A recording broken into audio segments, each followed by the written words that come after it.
মোংলা বন্দরের পশুর নদীতে লাইটার কার্গো জাহাজের ধাক্কায় ডুবে গেছে সিমেন্ট তৈরির কাঁচামাল বোঝাই একটি কার্গো জাহাজ। তবে হতাহতের কোনো ঘটনা ঘটেনি। বন্দর চ্যানেল দিয়ে নৌযান চলাচলও স্বাভাবিক রয়েছে।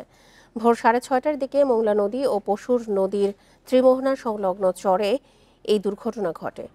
দুর্ঘটনা কবলিত জাহাজ এমভি মিজান 1 এর চালক জানান, নোঙর করা জাহাজটিতে ভোরের দিকে একটি লাইটার কার্গো জাহাজ ধাক্কা দেয়। এতে সিমেন্ট বোঝাই কার্গো জাহাজটি তলা ফেটে নদীতে ডুবে যায়।